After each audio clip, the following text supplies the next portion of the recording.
জানো তো, আমাদের প্রত্যেকের জীবনে খারাপ সময় আসে এবং একটা সময় সেই খারাপ পরিস্থিতিকে আমরা পাশ কাটিয়ে যাই। আমরা আবার আগের পরিস্থিতিতে ফিরে আসি, আবার নিজের মতো করে নিজের জীবনটাকে সাজিয়ে তুলি। তবে একটা কথা আমাদের কিন্তু মাথায় থেকেই যায় যে আমাদের অসময়ে, আমাদের খারাপ সময়ে কারা ঠিক আমাদের সঙ্গে কেমন ব্যবহার করলো, তাই না বলো? আসলে জীবনে খারাপ সময় আসাটা জরুরি। কেন কি এই সময় মানুষের আসল রূপ চেনা যায়, কে আপন কে পর সেটাও কিন্তু খুব ভালো করে বোঝা যায়। আচ্ছা চলো, অনেক গল্প অনেক কথা হবে তোমাদের সঙ্গে, তার আগে নিজের পরিচয়টা দিয়ে নিই। নমস্কার, কেমন আছো সবাই? আশা করছি সবাই ভালো আছো আর আমরাও বেশ ভালো আছি। আমি রিমি। আজকে আমার আরও একটি নতুন ব্লগে তোমাদের সবাইকে অনেক অনেক স্বাগত জানাই। প্রত্যেকদিন রাত্রে থালা বাসনগুলো ধোয়া হয়, তবে গতকালকে আর ধোয়া হয়নি। একদম সকালবেলা উঠে থালা বাসনগুলো বার করে নিয়েছিলাম। ওদিকে টাইম কলের জল চলে এসেছিল, ভালোভাবে থালা বাসনগুলো ধুয়ে তারপর সিঁড়ির সামনে জল ঝরাতে দিয়েছি। বর্তমান যে আবহাওয়াটার আমরা সম্মুখীন হয়েছি সেটা একদম বিশ্রী। কেন কি এই আবহাওয়ায় বাচ্চা কাচ্চাদের থেকে শুরু করে বড়দেরও শরীর খারাপ হয়। এই সকালটা দেখছো ভীষণ পরিমাণ ঠান্ডা, আবার দুপুরবেলাটাতে কিন্তু গরম পড়ছে, আবার সন্ধেবেলায় ঠান্ডা পড়ছে। আর এই জন্য না আমার ছেলেটাও একটু অসুস্থ হয়ে পড়েছে, ওরও ঠান্ডা লেগেছে এবং আমার নিজেরও একটু শরীরটা খারাপ। এখন চলে এসেছি একটু সাইডে, কি দারুণ ফুলগুলো হয়েছে দেখেছো? আসলে ফুল এমন একটা জিনিস যেটাকে এমন কোনো মানুষ নেই যে অপছন্দ করে। জানো তো, আমার যে বছর বিয়ে হয়েছিল সে বছর আমার শ্বশুরবাড়িতে যে কী পরিমাণ রক্তগাঁদা ফুল হয়েছিল, ভীষণ সুন্দর লাগতো ঘরের সামনেগুলো। কিন্তু তারপর থেকে আর সেরকমভাবে আমরা ঘরের সামনে ফুল লাগাইনি, কেন কি জায়গাগুলো ভীষণ নোংরা হতো। তবে এই যে ফুলগুলো দেখে আজকে কিন্তু ভীষণ লোভ হচ্ছে। মনে হচ্ছে যদি এরকমভাবে ঘরের সামনে ফুল লাগাতে পারতাম তাহলে কতই না ভালো হতো। থালা বাসনগুলো ধোয়ার পর আমি একটু ব্রেক নিয়েছিলাম। আসলে কি সবসময় তো কাজের মধ্যে ব্যস্ত থাকি, একটু হলেও তো বিরতি নেওয়া প্রয়োজন। আর তারপর এখানে কিছু জামা কাপড় আমি ভিজিয়ে দিচ্ছি। আসলে আজকে বেশিরভাগ জামা কাপড়গুলোই হচ্ছে আমার ছেলের, যেহেতু রোদের তেজটাও খুব ভালো, সেই জন্য ভাবলাম যে আমার ছেলের যে জ্যাকেট সোয়েটারগুলো নোংরা হয়েছে আজ সেগুলোকে কেচে দেব। ওহো, বলতেই তো ভুলে গেছি, ছেলেকে পাঠিয়েছি হচ্ছে স্কুলে। আজকে ওর বাবা ওকে স্কুলে দিতে এসেছে। এখন আমরা এসেছিলাম একটুখানি দোকানে, আর দেখছি আমাদের খালে কত বক এসেছে।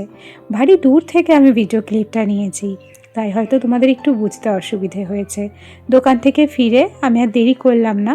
আজকে বাসি নাইটিটা এখনও পর্যন্ত চেঞ্জ করিনি, কেন কি একেবারে এই জামা কাপড়গুলো ধোবো টাইম কলের জল থাকতে থাকতে, আর তারপর স্নানটাও করে নেব ভেবেছি। আর ভেবেছিলাম প্রথমে যে ছেলের জামা কাপড়গুলোই আজকে ভেজাবো, তবে দেখলাম যে না, নিজেরও কিছু জামা কাপড় রয়েছে এক্সট্রা, সেগুলোকেও আজকে ধুয়ে দিই। তার উপরে টাইম কলের জলটা যখন আছে একেবারে ধুয়ে গেছে স্নানটা করে নেব, আমার তাতে সুবিধে হবে। এবং তারপরেই কিন্তু রান্নাবান্না বসাবো। এখানে কুর্তিটা একটু ব্রাশ দিয়ে ঘষে নিচ্ছি। গতকালকের ভিডিওতে তোমরা কমেন্ট করে অনেকে অনেক কিছু জানতে চেয়েছো, সবার সব কমেন্টের উত্তর কিন্তু আজকের ভিডিওতে আমি ডিটেলসে দেব। আর এই দেখো, গল্প করতে করতে আমার কিন্তু জামা কাপড়গুলো ধোয়াও হয়ে গেছে। কিছুটা পরিমাণ জামা কাপড় উঠোনেই মেলে দেবো যে তার বাঁধা রয়েছে, আর কিছুটা পরিমাণ জামা কাপড় যেমন ছেলের সোয়েটার, তারপরে হচ্ছে জ্যাকেট, এগুলো তো মোটা, এগুলো ওই যে মাঠে দিয়ে আসবো। আর মাঠে তো টান টান রোদ, একদম এক রোদে সোয়েটার কিন্তু শুকিয়ে যাবে। আচ্ছা, গল্প করতে করতে মোটামুটি জামা প্যান্টগুলো মেলে নিয়েছি। আর এখন ঘড়ির কাঁটায় মোটামুটি ওই 9টা মতো বাজছে হয়তো।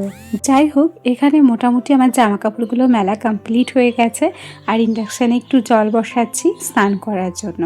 অন্যান্য দিন কি হয়, 9টার মধ্যে আমার কিন্তু ভাত নেমে যায়, অন্যান্য কাজগুলোও হয়ে যায়। তবে আজকে যেহেতু জামা কাপড়গুলো ধুয়ে কেচে নিয়েছি, সেই জন্য রান্নাটা একটু লেটেই চাপাচ্ছি। আর এই যে গল্প করতে করতে আমি স্নান করেও কিন্তু ঘরে চলে এসেছি। আজকে না একটু শ্যাম্পুও করে নিয়েছি। মোটামুটি বলতে পারো সব ঝামেলা আজকে মিটিয়ে নিয়েছি। এদিকে স্নান হয়ে গেল, স্নান করার পর যখন একটু গীতাতে ফুল জল দেব, তারপরেই কিন্তু ওভারে যাব রান্না করতে। আজকে সকালের জলখাবার বলতে চাটা তো মিস গেছে, তাই স্নান করে রান্নাঘরে গিয়ে ভাবছি আগে একটু চা বসাবো। আসলে আমি না চা খেতে ভীষণ ভালোবাসি, তাই আমি না একটা মুহূর্ত চা মিস করতে চাই না, জানো তো। আর চা দিয়ে যদি দিনটা শুরু না করি তাহলে কোথাও গিয়ে না আমার সারা দিন দিনটা যেন অসম্পূর্ণ থেকে যায়। আসলে চায়ের নেশা ভীষণ বাজে নেশা। সত্যি প্রকৃত যারা চা ভালোবাসে তারা কোনো দিন এই নেশাটাকে ছাড়তে পারবে না। আচ্ছা, গল্প করতে করতে স্নান করে এই ঘরে চলে এসেছি আর তারপর সিঁদুর পরে নিয়েছিলাম। যাই হোক, এরপর সোজা চলে এসেছি ঘরে। আমি অনেকটা সময় পরেই কিন্তু আবার তোমাদের কাছে এলাম। ওদিকে একটা বাটিতে বসিয়েছি আমি ডিম সিদ্ধ, আর এদিকে আমি কিন্তু ভাত বসিয়ে দিয়েছি। ভাতটা ফুটতেও শুরু করেছে। আর এই যে দেখো না, ডিমটাও কিন্তু প্রায় সেদ্ধ হয়ে গেছে। আসলে আজ সকালবেলা তো অন্য কিছু খাওয়া হয়নি, ঘড়ির কাঁটায় এখন ওই 10টা মতো বাজতে যাচ্ছে। ছেলের জন্য একটা ডিম সিদ্ধ দিয়েছি, আর সেই সাথে আবার বরের জন্য এবং নিজের জন্য। আর এদিকে আমি বসিয়েছি হচ্ছে চা। ওই যে বললাম চা ছাড়ার দিনটা অসম্পূর্ণ, তাই চা করে নিলাম। এখন চাটা ছেঁকে নিচ্ছি। আমি এবং আমার বর দুজনের জন্যই চাটা করেছি। 10:30টার মধ্যে আবার স্কুলে চলে যাবে আমার বর, কেন কি ছেলের স্কুল ছুটি হয় 10:30টায়, ওকেও আনতে যেতে হবে। আর সেই সুযোগে আমি কিন্তু রান্নাবান্নাটাও কমপ্লিট করে নেব। এখন তো তোমাদেরকে বলতেই ভুলে গেছি দোকানে কেন গিয়েছিলাম। আজকে ভারী শখ করেছিল যে একটু মুড়ি চানাচুর খাবো। আগের মতো কিন্তু আর চানাচুর মুড়ি এই সমস্ত খাওয়া হয় না। সময়ের সাথে সাথে আমরাও যেন কেমন বদলে গেছি, আর পুরানো সব অভ্যাস আমরা ভুলেই গেছি। এই যে মুড়ি চানাচুর খাওয়া, বর্তমানে এটাও কিন্তু হারিয়ে যাচ্ছে। কেন জানি না, যে আজকে শখ হয়েছিল তাই দোকান থেকে একটু চানাচুর কিনে নিয়ে এসেছি। যদিও বা আমি কিন্তু বাইরের খাবার বেশি একটা খাই না, আসলে আমার এই সমস্ত খাবার স্যুট করে না। তবুও মাঝে মাঝে একটু ইচ্ছে হয়, তো সেই ইচ্ছেগুলোকেও তো পূরণ করার দায়িত্ব নিতে হয়। আচ্ছা, এখানে চা মুড়ি রেডি করে সোজা বাইরে চলে এসেছি। দুজনের জন্য দুটো চেয়ারও বার করে নিয়েছি এবং পাশাপাশি বসে চা খাচ্ছি। আসলে আমার বর তো সবসময় বাড়ি থাকে না, আমরা সব সময় চাইলেও এক জায়গায় থাকতে পারি না। সত্যি বলতে কি, যে কটা দিনও ছুটি পাই সে কটা দিন আমি ওর সাথেই কাটানোর চেষ্টা করি এবং প্রত্যেকটা মুহূর্ত ফিল করার চেষ্টা করি। জানো তো, ও যখন বাড়ি থাকে না তখন যেন আমার সময়ই কাটতে চায় না, এবং ও যে কদিনই ছুটিতে আসে না কেন সেই দিনগুলো যে কি করে পার হয়ে যায় একদম চোখের পলক ফেলতে ফেলতে তাও বুঝতে পারি না। আচ্ছা, গল্প করতে করতে ডিম সেদ্ধটা আমার বরকে দিয়ে দিয়েছি এবং এখন চলে এসেছি বিছানাটাকে গুছিয়ে নিতে। এই বিছানার চাদরটা তোমাদের কেমন লাগে কমেন্ট করে জানিও। এবার কয়েকটা কমেন্ট পড়ি চলো তো। তুমি অধিকারী আইডি থেকে একটা দিদিভাই আমাকে জানতে চেয়েছে আমি যে তেলের জারগুলো ব্যবহার করি সেগুলো কি কাচের। না গো, ওই তেলের জারগুলো কাচের নয়, ওগুলো হচ্ছে প্লাস্টিকের। টিঙ্কু মণ্ডল আইডি থেকে টিঙ্কু তুমি জানতে চেয়েছো আমি কখন ভয়েস ওভার করি, দিনে না রাত্রে। সত্যি কথা বলি, আমার ভয়েস ওভার করার কোনো নির্দিষ্ট টাইম নেই। আমি যখন সময় পাই তখনই ভয়েস ওভার করি, সেটা রাত্রেও হতে পারে আবার দিনেও হতে পারে।